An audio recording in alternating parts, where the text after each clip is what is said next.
الحمدللہ رب العالمین والصلاة والسلام علی سید المرسلین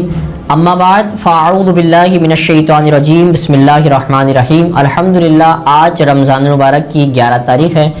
11واں روزہ افطار کرنے کی طرف ہم بڑھ رہے ہیں اور آپ ہمارے سلسلے کو دیکھ رہے ہیں۔ الحمدللہ 11ویں رمضان اور جو ہم نے پیچھے ذکر فرمایا رمضان المبارک کی اہمیت، روزوں کی اہمیت اور قرآن پاک کا سلسلہ جاری ساری تھا کہ قرآن پاک کی اہمیت، اس کی تلاوت کی فضیلت، اس بارے میں ہم انشاءاللہ آگے پڑھیں گے کہ حضور علیہ الصلوۃ والسلام نے، یہ کافروں کا کہنا تھا کہ حضور علیہ الصلوۃ والسلام نے قرآن کو خود گڑھ لیا ہے معاذ اللہ، تو اے محبوب آپ علیہ الصلوۃ والسلام سے کہ تم فرما دو کہ اس کی مثال ایک چھوٹی سی سورت بنا کر پیش کرو، مگر عرب کے فصحاء دب گئے، شعراء حیرت زدہ ہو گئے اور کوئی بھی آواز نہ اٹھا سکا، سبھی پر لرزہ طاری ہو گیا، آپس میں چہ مگوئیاں کرنے لگے، ہم میں سے کوئی بھی اس کی مثل صورت پیش نہیں کر سکتا۔ تو بارگاہ لم یزل سے ارشاد ہوا وَإِن كُنتُمْ فِي رَيْبٍ مِّمَّا نَزَّلْنَا عَلَىٰ عَبْدِنَا فَأْتُوا بِسُورَةٍ مِّن مِّثْلِهِ وَادْعُوا شُهَدَاءَكُم مِّن دُونِ اللَّهِ إِن كُنتُمْ صَادِقِينَ۔ اللہ تبارک و تعالیٰ نے سورہ بقرہ میں ارشاد فرمایا، اور اگر تمہیں شک ہو اس میں کہ جو ہم نے اپنے بندے خاص پر نازل فرمایا تو اس جیسی ایک سورت تو لے آؤ اگر تم سچے ہو، اور اپنے سب حمایتوں کو بھی بلا لو۔ اس بار چیلنج کو قبول کرنے کے لیے کوئی کافر تیار نہ تھا، سب کی گردنیں جھک گئیں تو اللہ رب العزت نے ارشاد فرمایا، اے محبوب علیہ الصلوۃ والسلام ان فصاحت و بلاغت کے دعوے کرنے والوں کو میرا کلام سنا دو اور یہ کہہ دیجئے کہ اگر جن و انس اکٹھے ہو جائیں اس قرآن کی مثل لائیں تو اس کی مثل نہ لا سکیں گے، اگرچہ وہ ایک دوسرے کی مدد کریں۔ یہ دور شاعری کا دور تھا برادران گرامی، فصاحت و بلاغت کا دور تھا۔ عرب کے فصحاء اپنی فصاحت و بلاغت پر ناز کیا کرتے تھے، ہر وقت ایک دوسرے کو چیلنج کیا کرتے تھے، اور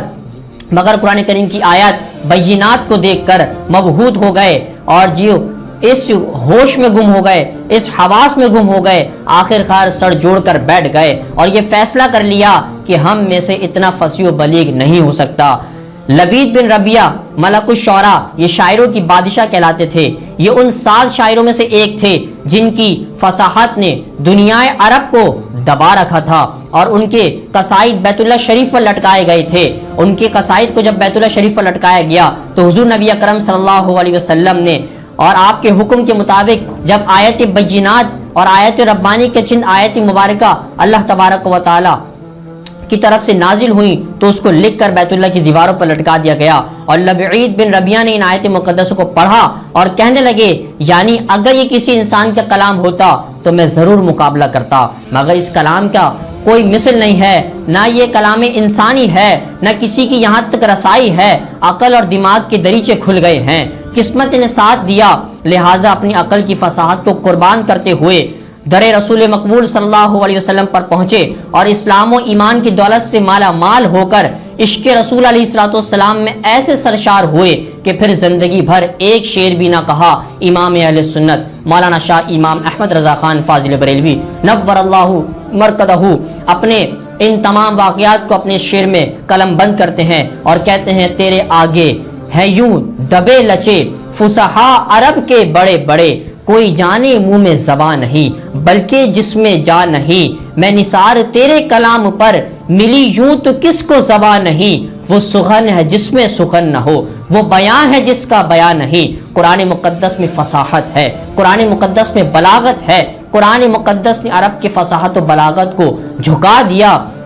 قرآن مقدس کی مثل کوئی آج تک صورت نہ لا سکا، قرآن مقدس کی مثل کوئی آج تک ایک آیت بھی نہ لا سکا۔ قرآن حکیم کی فصاحت پر لبید بن ربیہ نے اپنی شاعری کو قربان کر دیا۔ جب عرب کے فصحاء شعراء مل کر بھی قرآن کا جواب نہ دے سکے تو کفار کے دل میں حسد کی آگ بھڑک گئی، اور اب انہوں نے مسلمانوں کو تنگ کرنا شروع کر دیا، مسلمانوں کے ساتھ دست و گربا ہونے لگے، مسلمانوں کا ہنسی و مذاق بنانے لگے، مسلمانوں کو اذیتیں پہنچانے لگے، مسلمانوں کو ظلم و ستم کا تختہ مشق بنانے لگے، قرآن پاک کو جادو کہنے لگے معاذ اللہ، غرض کہ ہر بے ادبی، مگر آج تک کوئی شخص قرآن مجید کی مثل نہ لا سکا۔ اب یہ لوگ شمشیر زنی پر اتر گئے۔ قرآن کریم کی عظمت کا یہ چیلنج آج بھی موجود ہے، قیامت تک اس کا کوئی جواب نہ دے سکے گا۔ قرآن کی وجہ تسمیہ غور کریں کہ قرآن کی وجہ تسمیہ کیا ہے۔ برادران اسلام، قرآن پاک کی فضائل و برکات کا ذکر قرآن کے معنی کیا ہیں، اور جب قرآن کے معنی سمجھ میں آ گئے تو مفہوم واضح ہو جائے گا۔ اس لیے ہر کتاب کا نام اس کے مفہوم کو واضح کر دیتا ہے۔ قرآن کے دو مادے ہیں، یہ تو یہ کہ کر اون سے بنا ہے جس کے معنی ہے جمع ہونا، تو قرآن اور اس کے اندر تمام علوم کو جمع کر دیا ہے، اس وجہ سے اس کو قرآن کہا گیا۔ اور اس لیے بھی کہتے ہیں کہ اس میں اولین و آخرین کے علوم جمع ہے۔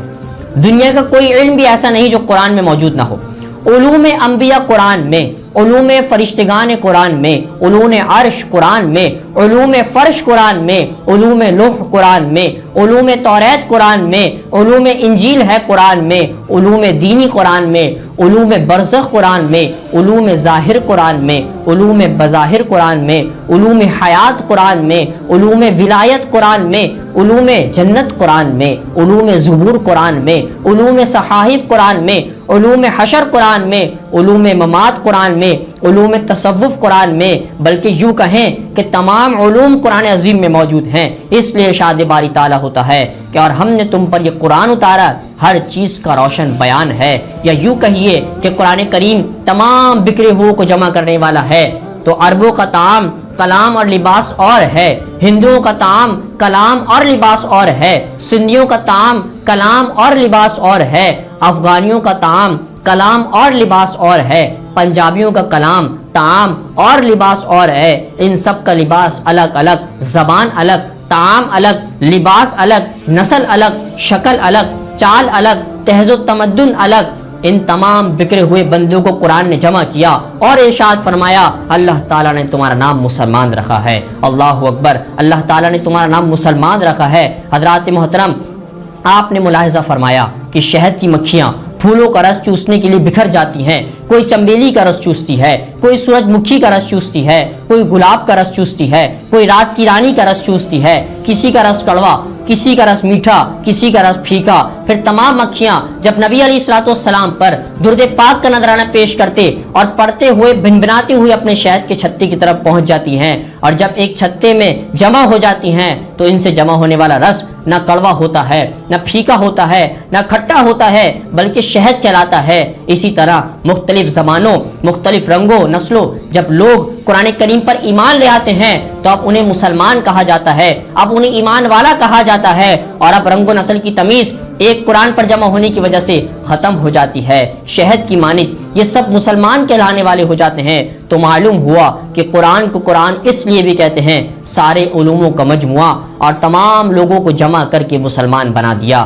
یا یہ لفظ قراءتن سے مشتق ہے جس کے معنی ہے پڑھی ہوئی چیز، اور یہ معنی بھی بالکل صحیح ہے، اس لیے کہ توریت لکھی ہوئی نازل ہوئی، زبور لکھی ہوئی نازل ہوئی، انجیل لکھی ہوئی نازل ہوئی، صحائف لکھے ہوئے نازل ہوئے، مگر قرآن مقدس و عظیم کتاب ہے کہ جو پڑھا ہوا نازل ہوا، اور جو اللہ تبارک و تعالیٰ کی طرف سے جبریل امین نے پڑھ کر سنایا، اور حضور سید عالم صلی اللہ علیہ وسلم نے پڑھا، اور پھر صحابہ کرام رضوان اللہ تعالی علیہم اجمعین کو پڑھ کر سنایا گیا، اور صحابہ کرام علیہم رضوان نے اپنے دلوں میں اس کو نقش کر لیا۔ اور یوں بھی کہا جا سکتا ہے کہ قرآن جس قدر پڑھا گیا اور پڑھا جاتا ہے اور پڑھا جائے گا، اس قدر نہ کوئی دوسری کتاب پڑھی گئی، نہ پڑھی جاتی ہے، نہ پڑھی جائے گی۔ سابقہ آسمانی کتب و صحائف چند جماعتوں کے ہاتھوں میں رہی، ان لوگوں نے آیات کو تبدیل کر دیا، رد و بدل کر دیا، ان کتابوں کی صورت بدل گئی، پھر وہ ختم ہو گئی۔ اور اس کے بعد اور یوں بھی کہا جا سکتا ہے کہ سابقہ انبیاء کرام علیہم الصلوۃ والسلام کی نبوت ایک زمان و مکان تک محدود تھی۔ جب وہ نبی تشریف لے گئے کتاب بھی اڑ گئی، مگر حضور نبی اکرم سید عالم صلی اللہ علیہ وسلم کو اللہ تبارک و تعالی نے بھیج کر ارشاد فرمایا وما ارسلناک الا رحمۃ للعالمین، ترجمہ اور ہم نے تمہیں نہ بھیجا مگر رحمت بنا کر تمام جہانوں کے لیے۔ ہمارے نبی مکرم صلی اللہ علیہ وسلم زمینوں کے نبی ہے، آسمانوں کے زمین ہیں، زمانوں کے نبی ہیں، حیوانوں کے نبی ہیں، اور انسانوں کے نبی ہیں، عرشیوں کے نبی ہیں، فرشیوں کے نبی ہیں، سمندروں کے نبی ہیں، درختوں کے نبی، پتھروں کے نبی، بلکہ سائر کائنات کے نبی ہیں۔ سمجھ لیتا ہے جو شان محمد وہ ہو جاتا ہے قربان محمد۔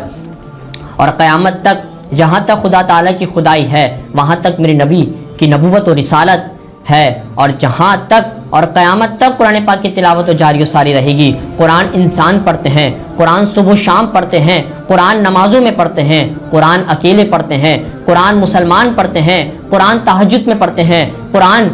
فرشتے پڑھتے ہیں، قرآن جماعت پڑھتے ہیں اور قرآن اہل ایمان پڑھتے ہیں۔ اور الحمدللہ قرآن ایک ایسی کتاب ہے جو اللہ تبارک و تعالیٰ کی طرف سے ہمارے نبی اکرم صلی اللہ علیہ وسلم پر نازل کی گئی۔ ہمیں قرآن کی تلاوت کو روزانہ کی بنیاد پہ پڑھنا چاہیے۔ دعا ہے اللہ تبارک و تعالیٰ ہمیں قرآن کو سمجھ کے پڑھ کر اور اس پہ عمل کرنے کی توفیق عطا فرمائے۔ وما علینا الا البلاغ المبین۔